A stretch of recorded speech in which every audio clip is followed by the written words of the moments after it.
Chers amis, quand on commence à s'intéresser à l'horlogerie, on découvre des passions pour plusieurs domaines très spécifiques. Je vous avoue très franchement que j'ai développé un regard très attentif pour les montres à quartz, par exemple, qui sont souvent dénigrées à tort, et ça je vous en reparlerai une prochaine fois. Et j'aime tout particulièrement l'histoire et le développement de la haute fréquence. Vous savez, ces montres qui battent avec un cœur beaucoup plus rapide que les montres classiques. Et dans ce domaine, chers amis, il faut évidemment parler du nom Longines. Aujourd'hui, pour le meilleur et pour le pire, et surtout pour le meilleur, j'ai le plaisir de vous présenter la nouvelle Longines Ultrachron classique qui reprend toute la nouvelle technologie Ultrachron qu'on a vu naître en 2022, mélangée avec des dessins, des traits qui sont plutôt tirés de la fin des années 60. C'est juste magnifique, c'est aujourd'hui, c'est seulement sur les Ravir.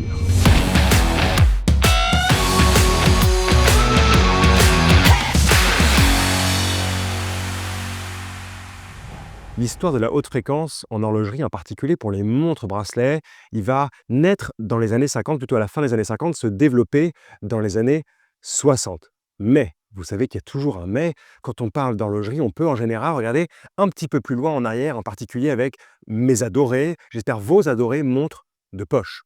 En effet, au début du XXe siècle, on voit Longines, par exemple, on voit Heuer surtout, et Heuer va pousser la fréquence très très loin, proposer des montres de poche à haute fréquence pour afficher des millièmes, des centièmes de seconde et ainsi avoir une mesure très précise. Mais il serait faux de dire que cette histoire de la haute fréquence, elle prend véritablement racine uniquement au début du XXe siècle. Puisque, par exemple, et si on vous parle de compteurs de tierces chez Louis Moinet au début du XIXe siècle, a priori les poinçons qui ont été retrouvés sur la montre étaient des poinçons de 1815-1816, vous avez une montre qui bat avec un nombre d'alternances assez dingue, de mémoire 216 000 alternances par heure, ce qui est pour l'époque est assez incroyable. Donc vous aviez tout de même, au début du 19e siècle, le développement, la recherche sur la haute fréquence pour faire apparaître sur le cadran la lecture d'un temps mesuré très précisément. Donc début du 19e, on peut parler de Louis Moinet et son compteur de tierces. Cette montre-là, vous voyez sur les images, vraiment une pièce d'exception.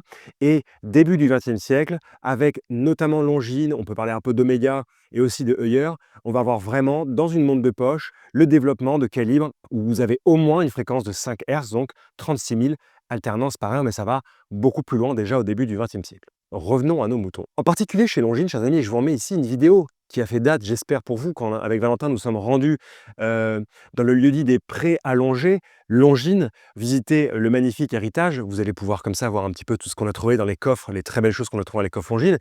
Si on parle de haute fréquence chez Longines au début du 20e, enfin d'années 14, années 15, années 16, on va avoir un calibre qui s'appelle le 1973N, qui a un calibre haute fréquence 5 Hz qui a été fabriqué pour les montres de poche. Et ça vous permet par exemple de mesurer précisément des événements sportifs au dixième de seconde près. Et quand vous connaissez les liens de Longines avec le chronométrage sportif et les liens de Longines avec le ski, tout ça fait sens. Bref, ce qui m'intéresse remonte à la fin des années 50 chez nos amis de chez Longines, où en 1959, Longines présente pour ses concours d'observatoire un calibre bien particulier qui est le calibre 360.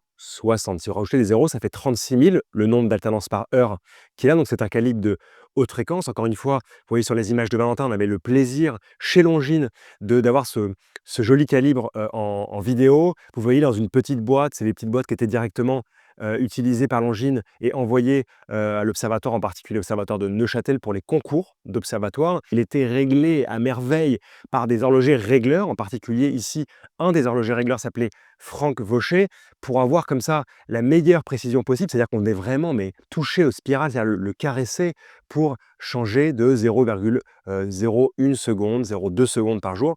Et on arrivait par exemple justement à une précision de 0,02 secondes par jour.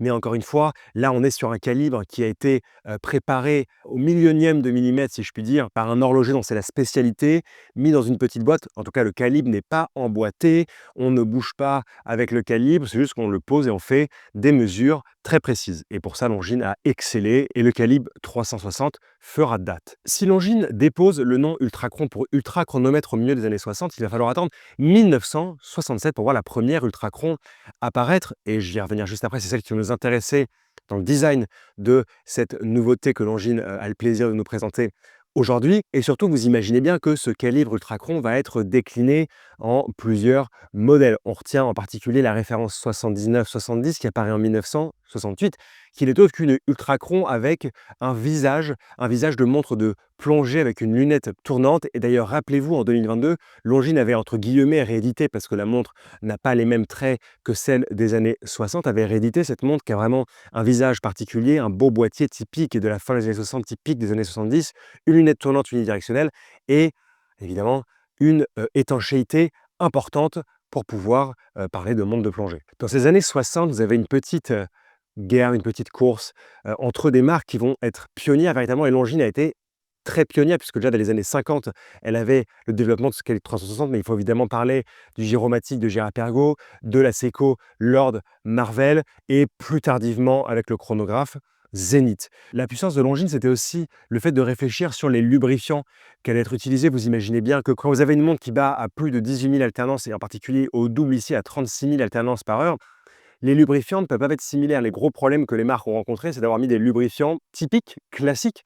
En fait, avec les mouvements, les oscillations très fortes, vous aviez de la projection de lubrifiants un petit peu partout dans la montre. Non, on ne va pas partir sur ce territoire-là. Calmez-vous avec les projections de lubrifiants, calmez-vous tout de suite. Longines va utiliser du molybdénum disulfite. Alors, on n'est pas en cours de chimie, mais ça va permettre justement d'être parfait pour le nombre d'alternances, tout en ne projetant pas des petites crasses un peu partout dans la montre, ce qui n'est jamais une très bonne idée. Tout ça pour vous dire, chers amis, et vous vous en souvenez, c'était juste ici en 2022, on vous présentait le retour de la Ultrachron dans ce boîtier de la 7970 de 1968, ce boîtier de montre de plongée, alors étanche à 200 mètres, aujourd'hui étanche à 300 mètres. Au début de l'année 2025, j'avais aussi le plaisir de vous présenter la Ultrachron Carbone qui reprenait le même visage que ce modèle de 2022, toutefois sans lunettes tournantes mais avec une lunette fixe et un boîtier juste splendide, sportif, en carbone forgé qui vraiment donnait à la montre de 2022 une petite déclinaison un peu énervée. Et aujourd'hui, chers amis, en novembre 2025, j'ai le plaisir de présenter la nouvelle Ultrachron classique. Comme son nom l'indique, elle reprend véritablement les traits des premières Ultrachron de 1967, déclinées dans deux tailles de boîtier, 40 mm et 37 mm. Vous savez évidemment que mon cœur se tourne tout de suite vers le 37 mm et c'est une réussite. Vous savez, les amateurs de montres aiment toujours le travail que l'on peut voir au sein d'un cadran de montre. Ici, cadran fort simple, cadran argenté, soleillé, vous savez, le soleil de cette finition qui permet, quand on applique un petit peu de lumière naturelle ou non naturelle sur le boîtier, d'avoir des traits un peu comme un rayon de soleil qui semble partir du centre de la montre. C'est ça une finition soleillée. Ici, vous avez un détail que j'aime beaucoup qui est repris au centre. Vous avez en fait deux traits noirs très très fins qu'on appelle cross-air, qu'on avait découvert aussi chez Omega, évidemment, c'était un trait de fabrication de cadran, qui, soi-disant, et ça c'est une rumeur, voulait dire que la montre était extrêmement précise parce que les traits justement qui font nord-sud et ouest-est sont extrêmement fins. Donc ici, sur une Ultrachron, a priori montre haute fréquence, précision va de pair avec le cross-air. On va retrouver une minuterie avec des traits plutôt longs, assez fins, une minuterie noire. On va avoir le plaisir d'avoir des index en applique argenté qui ont été biseautés, qui ont été travaillés. En fait, ils ont un profil qui est comme ça, comme si vous aviez finalement le fond de l'océan qui a différents types de profondeur. Ils sont en applique et en fait, si vous regardez bien le cadran à la lumière, il est très légèrement bombé. Ça aussi, c'est un travail qui est intéressant. Il est hyper important de le mentionner. Vous avez le logo Ultrachron en applique qui reprend les fréquences à 6 heures et à midi, la mention Longines avec un tout petit peu de sérif, on adore, et évidemment le logo du sablier ailé.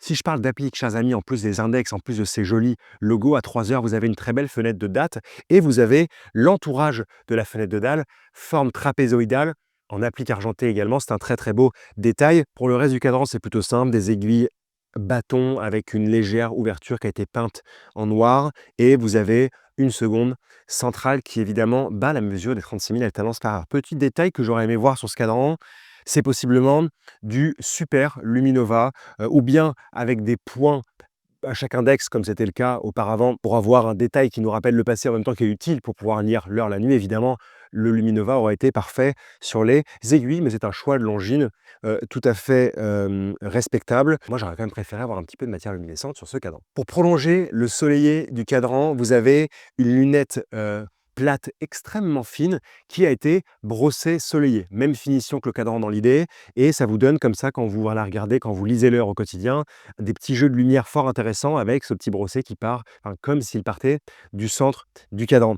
Pour le reste, en particulier sur l'écran, on va avoir un joli brossé vertical. Le reste du boîtier est poli. On va retrouver sur le fond de boîtier la gravure Ultracron avec le signe de la fréquence, Longines qui a été brossé également. Et le fond est bien mystérieux, il nous cache le calibre L836.6, qui est un calibre qu'on découvrait en 2022, le retour de la haute fréquence 36 000 alternances par heure, un calibre mécanique à remontage automatique. Il est doté d'un spiral en silicium, présente une réserve de marche de 52 heures, ce qui est tout à fait acceptable, et il est certifié chronomètre, mais non pas par le contrôle officiel suisse des chronomètres, qui est un très bon contrôleur de la marche de la montre, il n'y a aucun doute là-dessus, mais Longines voulait pousser plus loin l'idée de précision, puisque le COSC contrôle les mouvements, Longines voulait contrôler les mouvements une fois emboîtés dans la tête de montre, ce qui est un titre supérieur de garantie de précision, et pour cela, ils ont été voir le laboratoire Time Lab à Genève, qui a donc certifié chronomètre la tête de montre, donc le mouvement une fois emboîté, donc -4, +6 secondes de dérive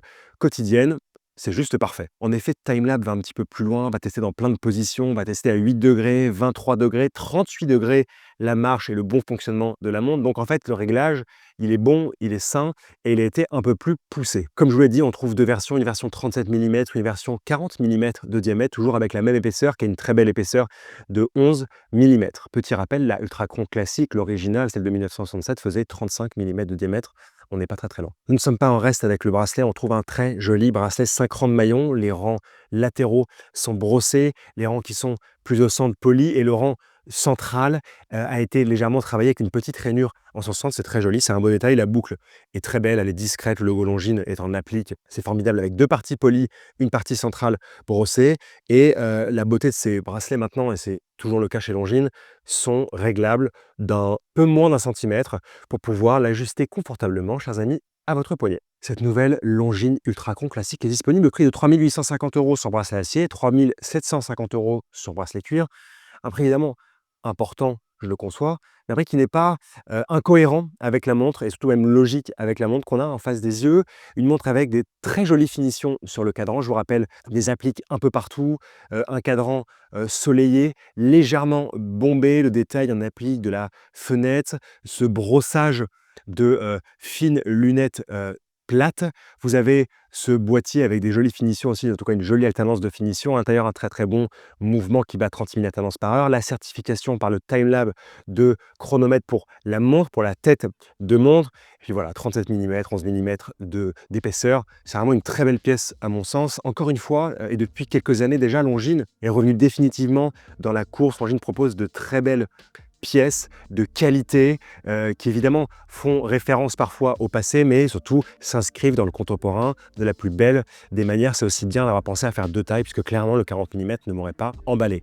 Chers amis, dites-nous ce que vous pensez en commentaire. Vos réflexions sont toujours justes et j'aime toujours les collecter pour y répondre. Et je vous rappelle que c'est moi qui réponds toujours aux commentaires. Ce n'est pas un robot, ce n'est pas une IA, ce n'est pas une autre personne. Ce n'est pas Valentin puisqu'il filme. Merci pour votre fidélité. N'oubliez pas de vous abonner si vous ne l'êtes pas encore. On vous aime, on vous dit à tout bientôt. Merci.